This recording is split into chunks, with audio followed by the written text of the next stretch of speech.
to. All right, and we want to welcome everybody back to Changing Narratives with Brother Jay and Brother Brown.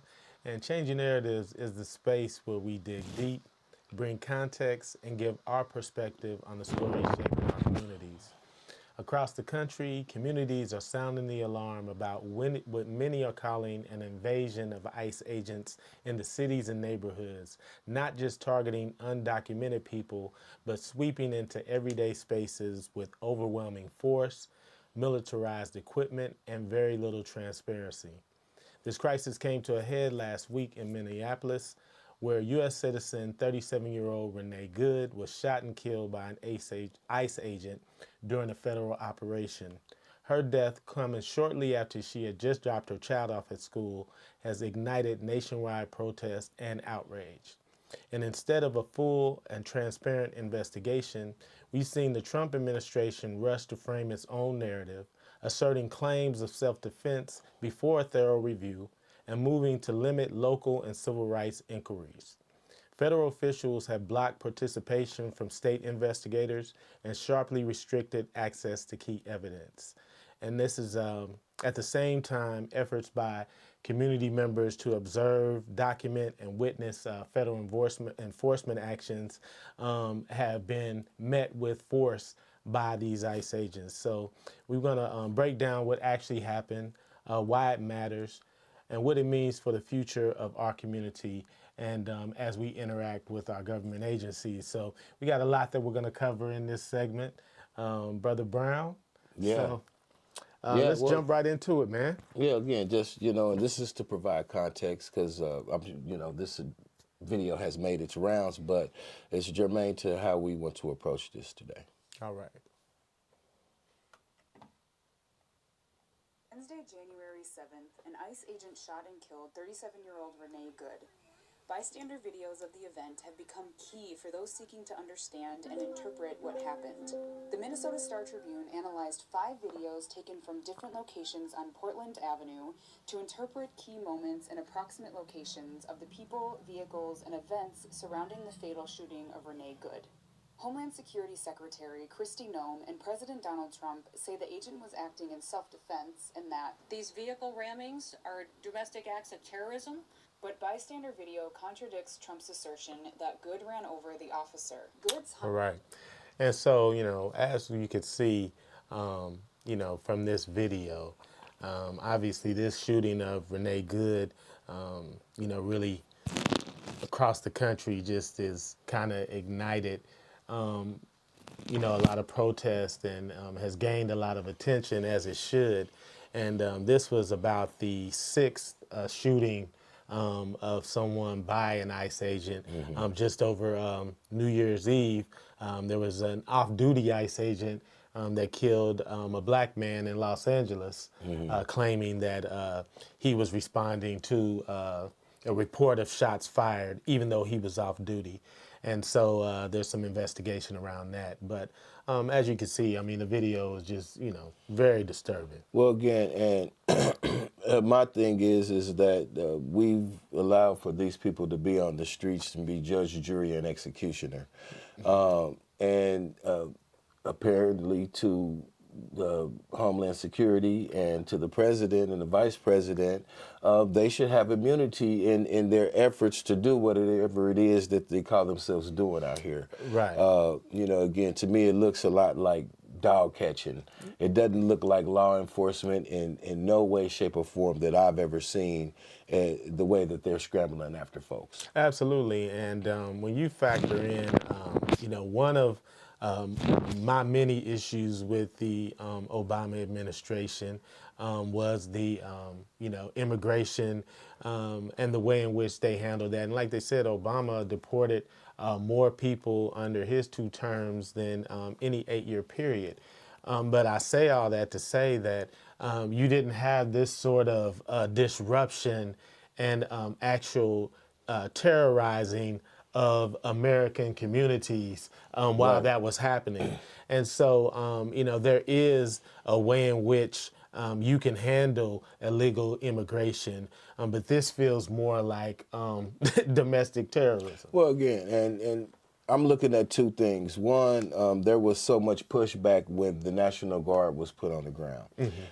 Definitely in California, in D.C., and we saw. I actually went to D.C. and I could see the National Guardsmen just walking around downtown, just basically looking like they were on leave, Right. because there was nothing for them to do. Mm-hmm. They had to picking up trash and doing menial things, and then ultimately what happens is some crazy person shot a National Guardsman that shouldn't have been there in the first place. Right. Now, again, I'm not saying right, wrong, or indifferent about that piece, but what I am saying, now we see this next effort with ICE to make sure that now we can have these federal people on the ground.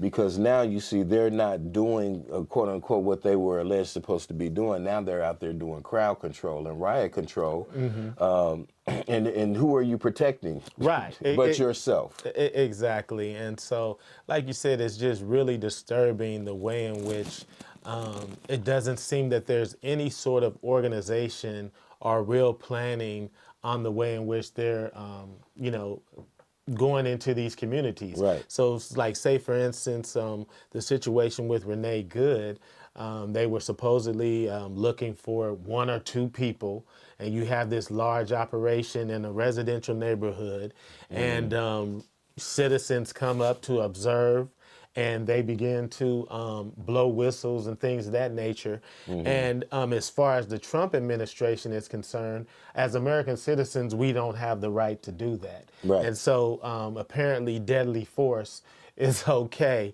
if you are observing ICE doing whatever it is that they're doing. And so Yeah, it's and just... then to even hear, from they were talking about, well, he was hit by a car and dragged 100 yards or 200 yards or what have you. So again, you have a problem with standing in front of cars. Yeah. That's a piece. And so again, now if you have this traumatic experience, you don't maybe not need to be back out in the field. Exactly. And it showed. And I've never seen a police officer trying to use a camera in one hand and a gun in the other hand. I've never seen that. I've only seen, in general, when police officers are taking that defensive stance or that offensive stance, and they have a chance to get ready, they have two hands on their firearm. Right. So that's just something. They're not just wild cowboy, ow, ow, like, might as well have been shooting side wrists. Well, and then the language afterwards, you F and B. Right. And so it's like, clearly, these aren't your traditional law enforcement officers or operations. How is it that in this particular situation you've created so much animosity for this person in this short period of time? Yes.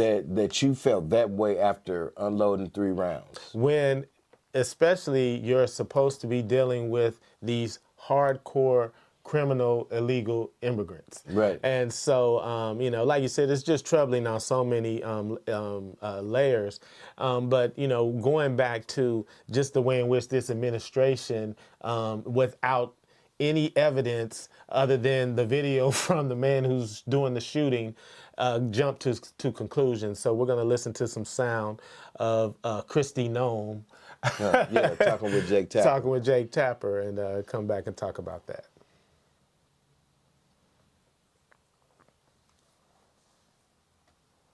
For your comments, the shooting, we should note, was Wednesday at 10:37 a.m. Eastern.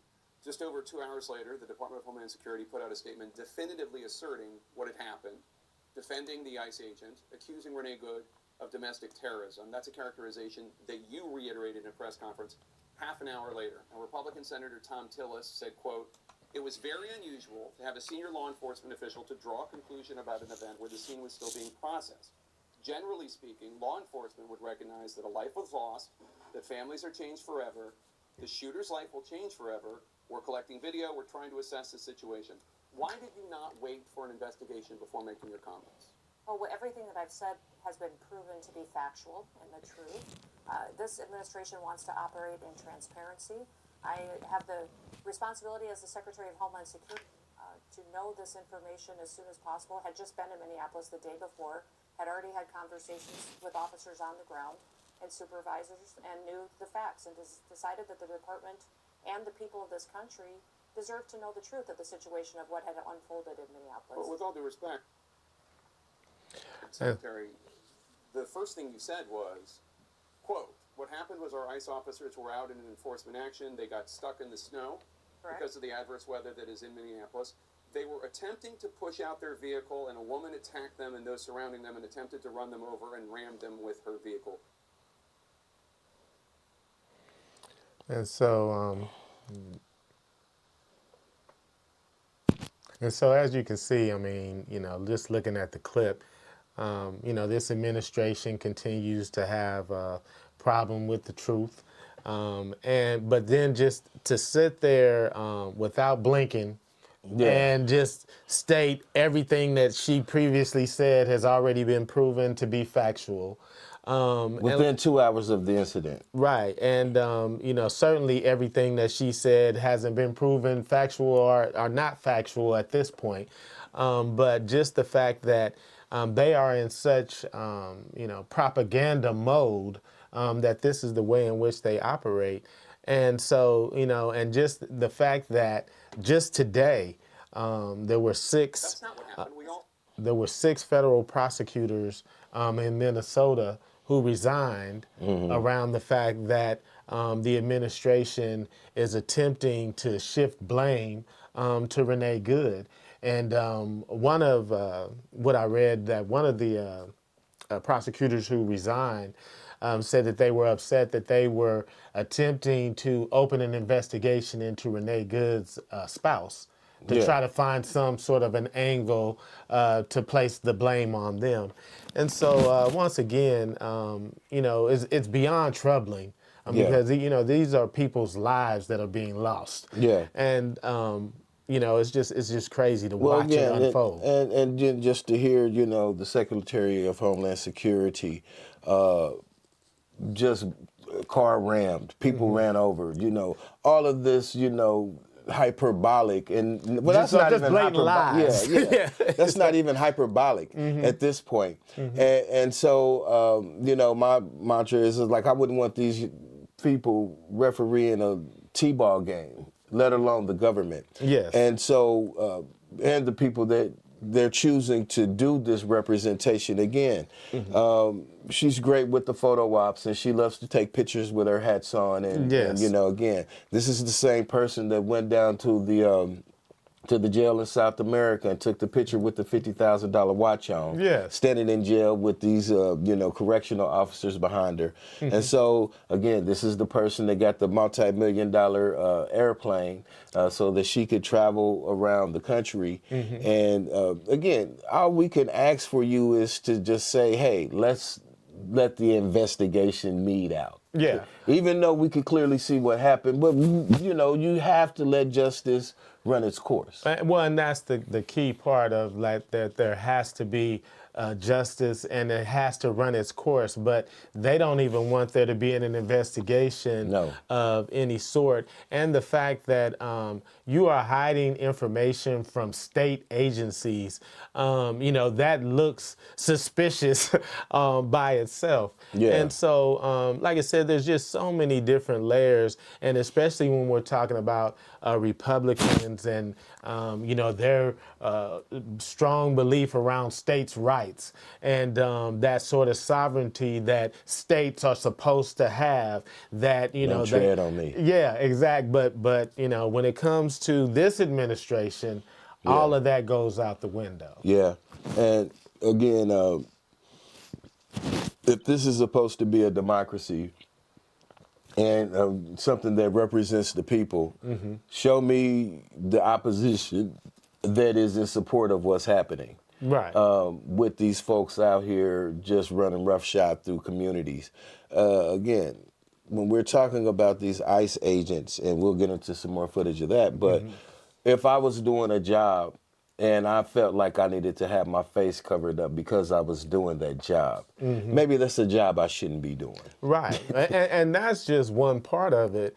But just even this idea that this administration has decided that they can unleash an agency onto these communities with no boundaries. Yeah. Like you said, that they can wear a mask. They don't have to identify Right. themselves. They don't even have to identify what crime it is you're suspected of. Yeah. And so it's as if they can be out in the community without any sort of rules or boundaries.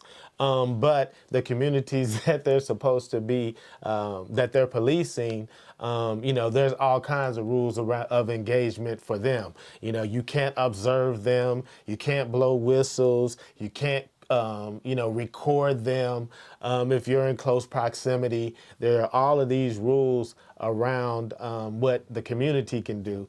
Yeah. And then, like you said, when you factor in, these are a bunch of criminals. I mean, we're talking about literal criminals that you have deputized Yeah. and said you can be an ICE agent.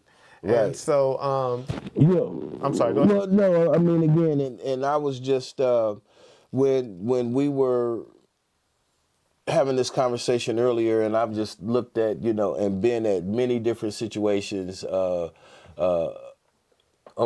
from everything that went on with George Floyd to Brown. I went to a white supremacist rally down in Topeka at the Capitol, and so I've looked at how trained police officers deal with crowds. Right. I've seen that in action. And so I'm saying, as a law enforcement officer, you have to be looking at what these people are doing in the community. Like, how inept are you? Right. Like you said, you instead of holding the line, you're chasing individual people. Like you said, there doesn't appear to have been any training, like they said, they did. I don't know if they completely removed or whatever the physical requirements are. And we're going to see some video that illustrates, just like you said, the ineptness. And, it would be funny if it were funny, but it's dangerous because Right. these people are out here heavily armed in these communities, clearly with an axe to grind. And like I said, this is not just about snatching up criminals who have entered into this country illegally and are, committing criminal activity. You're sending these guys to Target and to restaurants where people are working. Right. Well, and then just literally people at the bus stop. Again, they followed a DoorDash driver to her drop off, and then again the people let her in the house, but then they Right. well, this goes against everything I believe, but get out. Right. Yeah, but like you said, it's not. We shouldn't even be in these positions Right. as a community. Like I said, there is a way in which you can handle this and do this the right way without terrorizing communities. But to try to find some levity in what's going on, and like you said, that's the great thing about videos being everywhere. Taking a look at some of these ICE agents, and I put ICE in quotes, or agents in quote, Right. seeing them in action. Like I said, it would be funny if it wasn't so tragic. Yeah, if it wasn't so tragic.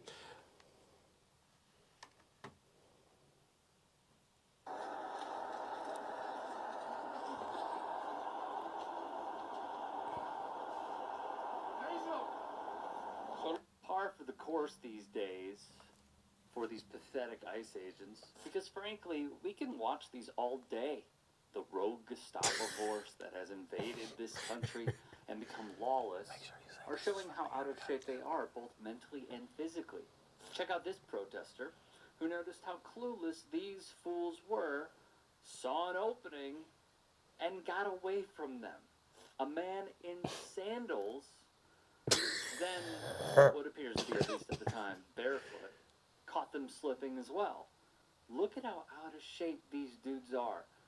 And full disclosure, no hate, but y'all, there's a reason why the federal government lowered the fitness standards.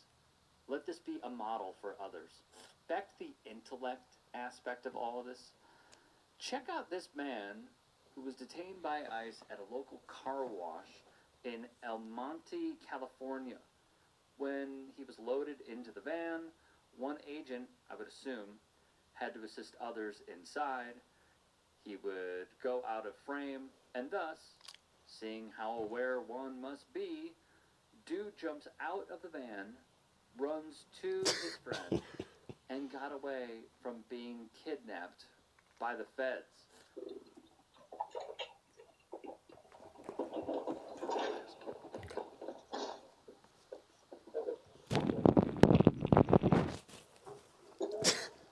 Guess we had to come back tomorrow.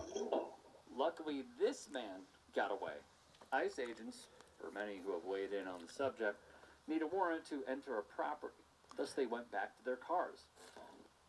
And so you look at that video from the Young Turks.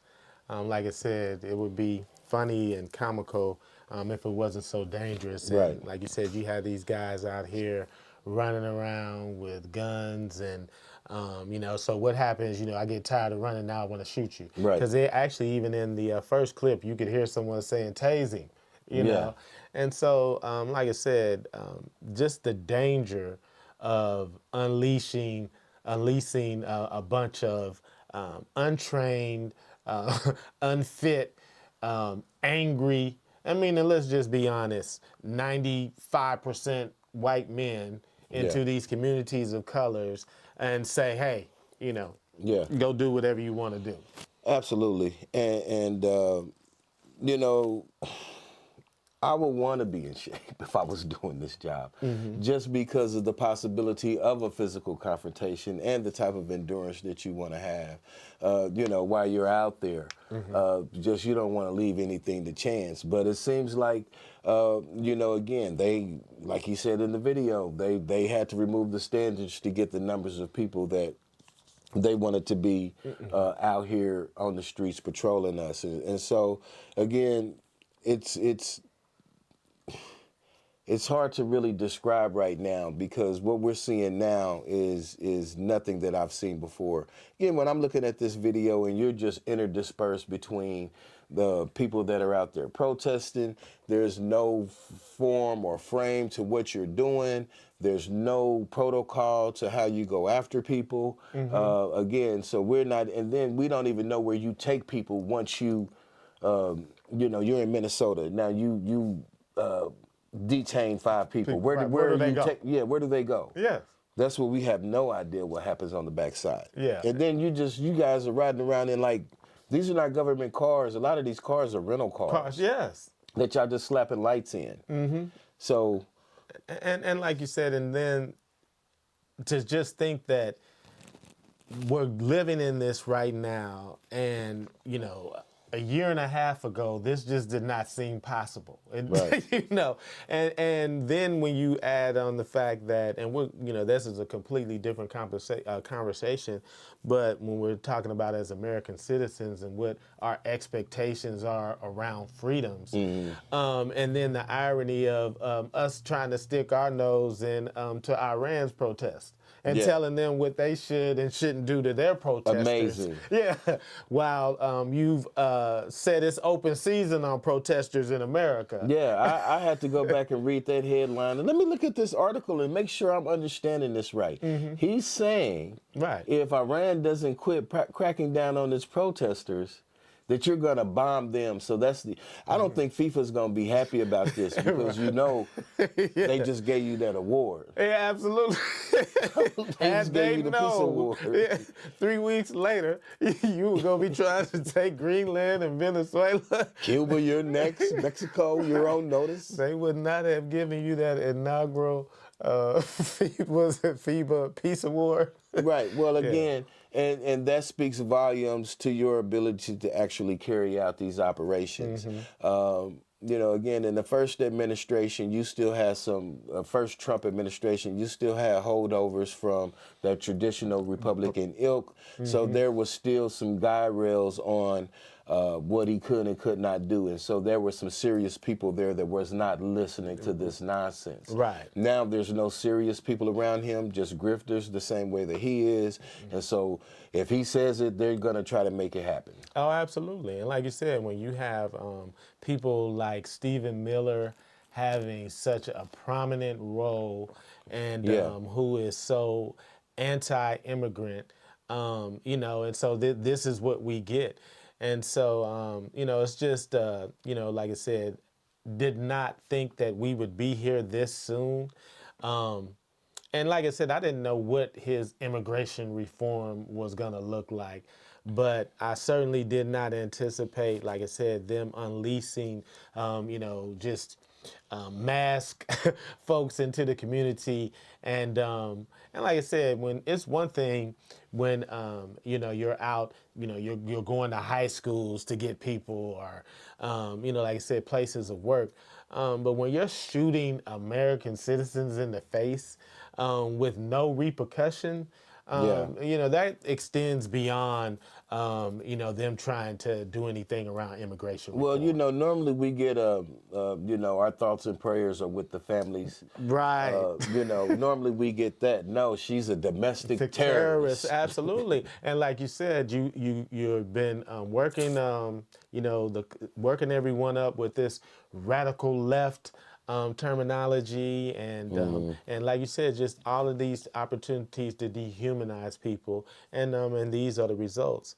And so, one other piece that we're going to look at in terms of video around these despicable folks that they have deputized and said that they can be ICE agents. They're getting caught up in criminal stings. Like I said, when we were talking off air about one of the agents, I think he got caught drunk driving and He crashed the car. crashed the car. Standing there just... Yeah, trying to apologize. But, like I said, once again, we shouldn't be surprised because when you look at it's really a reflection of this administration and the way in which Donald Trump has ran his businesses and into the ground. And so, it's kind of par for the course with the way in which, these organizations are being run. It's just ineptness everywhere. Yeah, and at the end of the day, who are you going to convince to do your dirty work? It's not going to be the upstanding folks. Absolutely. So. And so we're going to look at some more video from the Young Turks. In many respects, but people at the Department of Homeland Security, I know there are great people there that come to work every single day and do their job. Unfortunately, here is not one of those people. He works for ICE, and he is an auditor for them, a civilian employee. When he was arrested, he said, "I'm ICE boys." Well, unfortunately for him, we locked him up, put him in our jail. He got reappropriated to our jail, and my understanding is he helped send people to send federal authorities. I think he's going to see some federal authorities because I think the feds are going to take this case. Why exactly? Because Back was one of many who responded to a fake advertisement posted online by the cops that, quote, offered prostitution services. Once again, looking at this video, and that was just one incident where he got caught up in a sting. But this video had like at least five different extended situations of cops or ICE agents. Right. Well, and like you said, the first thing out of his mouth is "I'm ICE boys," as if that was some sort of a get out of jail free card. Right. Which I don't know how they're being trained or what's being said to them, but clearly they must think that they can operate with like you said, impunity. Yeah, absolutely. And so, like you said, it's just so dangerous, and as a community, it's like, how do we move forward? Yeah. And, I was glad to see, so many protests around the country, because I do think that it's important that as a community, you do galvanize from time to time. But then, beyond the protests, then what? Yeah, well, absolutely. And I think that it's going to take a lot of pressure on these elected officials. It's going to take a lot of pressure on these local municipalities to realize that this is Yes. policing that's being done in your name. Yes. And also for folks, you got to realize that you're a citizen first, and this is a job, this is a profession. And there's going to come a point in time where you're not just going to be able to say, I'm just doing my job. Oh, absolutely. And We're there. right, and that's going to be the thing as to what accountability looks like when the smoke clears. And so, you know, as this story unfolds in Minnesota, we're going to follow that, because I think that it's going to be very interesting to see how this, if the state of Minnesota is going to be able to participate in any sort of investigation and what that looks like. And so I think it's going to be really kind of a litmus test for the rest of the country, because if these guys can just be out here shooting American citizens in the face And then with no repercussions. And then you could just come on within hours and say not guilty. Yeah. I mean, that's going to be a much bigger problem. Yeah. And so, man, as we get wrapped up here, like I said, we're going to continue to cover this story, because it's definitely not going away. And for us here in Kansas City, looking at the way in which ICE is going to impact the World Cup. And, you know, there's been so many conversations around 2026 and how important and impactful it's going to be for the city. And so, you know, I don't know if people are really reading the tea leaves or watching what's going on. But like they said, ticket sales are way down. They're practically, you know, in the international community, why would you want to come to the United States for the World Cup and have to deal with ICE agents and all of that kind of stuff? Right. Well, they've already put out a list of countries that are going to have to face a higher level of security scrutiny, and they will only have 2 ports of entry to come into the country. And then they had already talked about, well, we want 5 years of emails, text messages, and social media history for, you know, they haven't instituted that yet. But again, no. Right. Yeah. I'm saying no for you. Yeah. Absolutely. And so again, and this is the pressure that needs to be put on these folks, because again, Republican states like Florida that have been adversely affected by tourism. Yes. In this thing, again, conferences pulling out. And not only that, people not coming there, they're choosing to go to other, you know, tropical destinations. Florida just does not have to be it. Yeah, absolutely. And absolutely. so, and I think that's one thing that we're missing here too, is we seem to think that we got the only keys. And that was true for a very long time, but that's not true now. Yeah, definitely agreed. And so, like I said, we're going to continue to follow this story, see how it continues to impact our community, and continue to bring this information to you guys. So we're out.